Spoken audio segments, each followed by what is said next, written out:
خواتین و حضرات، ایک مصور ہیں، ان کا نام ہے بینکسی.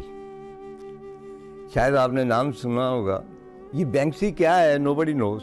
کسی کو پتہ ہی نہیں کون ہے. بندہ ہے، جن ہے، بھوت ہے، پریت ہے. اس کے وجود کی کوئی ڈیفینیشن ہے ہی نہیں، لیکن وہ اس وقت دنیا کے بڑے مصوروں میں شمار ہوتا ہے. اب وہاں پہ یورپ میں ایک طریقہ ہے پینٹنگ کا جس کو کہتے ہیں گرافیٹی، یعنی مختلف والز پہ لوگ اپنے فن کا اظہار کرتے ہیں، اپنے غصے کا، اپنے پولیٹیکل جذبات کا. نیو یارک وغیرہ میں شروع ہوا، برلن میں نے دیکھا دیواریں بھری ہوئی ہیں کہ جس کو تھوڑا سا فن سے لگاؤ ہے وہ پینٹ کا ڈبہ لاتا ہے اور اس کے بعد اس کے اوپر اپنی طرز کی کوئی نہ کوئی چیز بنا دیتا ہے. تو بینکسی جو تھا یا ہے، اس کا بھی یہی وتیرہ تھا. یعنی ایک صبح کوئی صاحب اٹھے، باہر جا کے دیکھا تو ان کی باہر والی دیوار پہ ایک پینٹنگ بنی ہوئی، اور پینٹنگ جو ہے وہ ریلیونٹ ہے، ایسے نہیں بنی ہوئی. مثلا اوپر ایک کو کرین ہے، تو نیچے بینکسی نے بنایا ہوا ہے کہ ایک بندہ پھانسی کے ساتھ لٹک رہا ہے، یعنی اس کی کنٹینیوٹی ہے. کئی اس کی جو پینٹنگ ہے اسی طرح وہ فلسطینیوں کے حق میں ہے، یعنی ظلم کے خلاف وہ جدوجہد کرتا ہے. بنیادی طور پہ اینٹی امریکن اس کا سٹانس ہوتا ہے، اور کسی کو کوئی نہیں پتا کہ بھی کون ہے. نیو یارک میں ہو، لنڈن میں ہو، یورپ کے کسی شہر میں ہو، کہیں ایک دیوار پہ ایک صبح پتہ چلتا ہے کہ ایک پینٹنگ ہے اور وہ بینکسی نے بنائی ہے اور وہ غائب. اب وہ پینٹنگ جو بینکسی بناتا ہے وہ ایک ورک آف آرٹ کنسیڈر کی جاتی ہے. اس کے گرد پھر وہ ذرا لگا دیتے ہیں کہ بھئی ہر ایک اس کو ہاتھ نہ لگائے. اس سلسلے میں بہت دلچسپ چیزیں ہیں. مثلا یہ کہ ایک دفعہ شاید نیو یارک تھا، وہاں پہ کوئی بلڈنگز گرا رہے تھے. جس طرح آپ کو پتہ ہے کہ جو یہ ہوتے ہیں ہاؤسنگ مافیاز، اب یہ گوٹ کے گوٹ خالی کر کے وہاں پہ بڑی بڑی کالونیز جو ریزیڈینشل بنتی ہیں اس میں ظلم بھی بہت ہوتا ہے. تو تھوڑا بہت یہی سلسلہ باہر کے ملکوں میں بھی. تو وہاں پہ ایک سیٹ آف بلڈنگز تھا، اس کو گرایا جا رہا تھا، اور ایک بندے نے کہیں خواہش کا اظہار کیا کہ کاش بینکسی ہوتا اور ہماری کسی دیوار پہ کچھ بنا دیتا. اور یہی ہوا. ایک ہفتے کے بعد ایک جو بوسیدہ دیوار تھی اس میں بینکسی نے ایک لڑکی بنائی تھی غبارے کے ساتھ. چنانچہ وہ بلڈنگ اب ڈھا نہیں سکتے کیونکہ دیوار جو ہے وہ ایک ورک آف آرٹ ہے.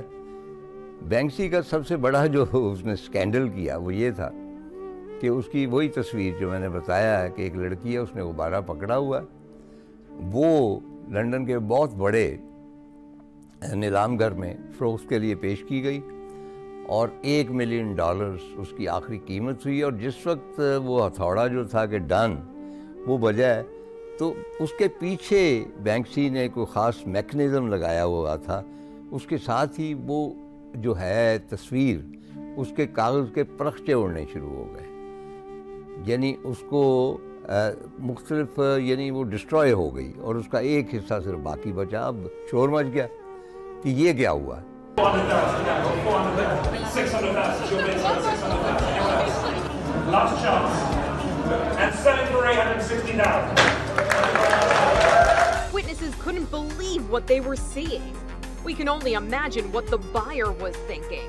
The person's identity hasn't been revealed. Sotheby's claims it was shocked by the stunt. The auction house is also trying to figure out what this means for the value of the painting. Considering the artist, who is known for using his craft to pull pranks and make ideological points, some artists speculate the value of Girl with Balloon could actually soar. لیکن حیرت کی بات یہ ہے کہ وہی تصویر جو باقی بچ گئی تھی وہ اسی روز $10 ملین کی فروخت تھی. آج تک کسی کو کچھ پتہ نہیں کہ بینکسی کون ہے. کیا وہ ایک مصور ہے یا مشہور مصور ہے، اس نے بھیس بدل رکھا ہے، یا کوئی 3-4 لوگ ہیں، یا یہ کوئی وہم ہے کہ بینکسی ہے ہی نہیں. میں نے بینکسی کی کہانی اس لیے سنائی ہے کہ صادقین بھی اپنے بچپن میں بینکسی کی طرح تھے. امروہہ میں پیدا ہوئے. اب امروہہ میں چلن تو بہت تھا، شاعری کا بھی اور ادب کا بھی. آپ جانتے ہیں رئیس امروہی صاحب، تقی صاحب، جون ایلیا صاحب، سب کے سب امروہہ کے. لیکن مصوری کا کوئی خاص نہیں تھا، نہ پینٹ ملتے تھا، اس کا کوئی رواج ہی نہیں تھا۔ سعد کے جو دادا پردادا تھے وہ کرتے تھے، خطاطی کرتے۔ تو سعد گھر میں سے جو چولہا ہوتا تھا اس میں سے کوئلہ نکالتے تھے اور کسی محلے میں جا کے کوئی نہ کوئی اپنا تصویر بنا دیتے، اور اہل محلہ حیران ہوتے تھے کہ یہ تصویر کون بنا گیا۔ فائنلی یہ پتہ چلا کہ موصوف سعد صاحب ہیں، 12-14 سال کی عمر کے تھے، وہ بناتے ہیں، اور سعد نے دیواروں پر سیکنڈ ورلڈ وار کی تصویریں بنائیں۔ انفارچونیٹلی وہ تو پرزرو نہیں کی جا سکیں۔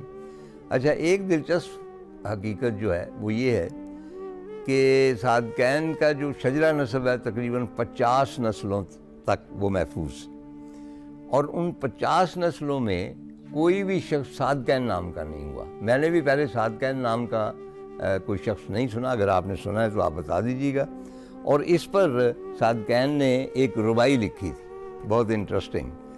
کہتے ہیں دنیا میں بے شمار بے حد نقوی، دنیا میں بے شمار بے حد نقوی، گن سکتے نہیں اتنے ہیں نقوی، اپنے ہی نام کے ایک تم ہو اے سید صادقین احمد نقوی۔ تو یہ تھے امروہہ کے ان کے بچپن کے حالات۔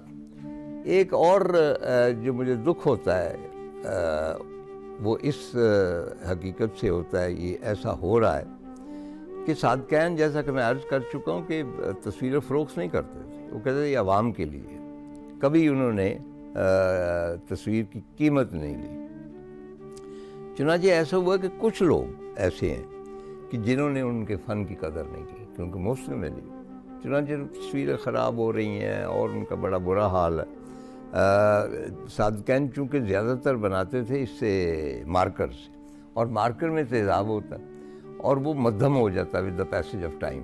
سمجھ ہو کہ انہوں نے جو میری تصویر بنائی وہ اپنا پورٹریٹ بنائی، وہ بال پوائنٹ سے بنائی اور بڑی تفصیلی، کیونکہ بال پوائنٹ سے پوری پورٹریٹ بنا، لیکن جہاں انہوں نے دستخط کیے ہیں وہ دستخط مدھم ہو رہے ہیں۔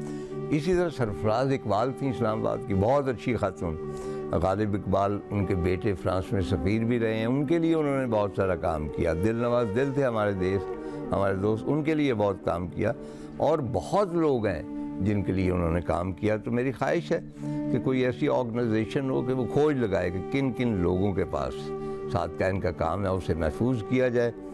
جہاں تک میرا تعلق ہے، میں نے کم از کم 20-22 ان کے خاکے جو ہیں وہ بالکل دل سے لگا کے رکھے ہیں۔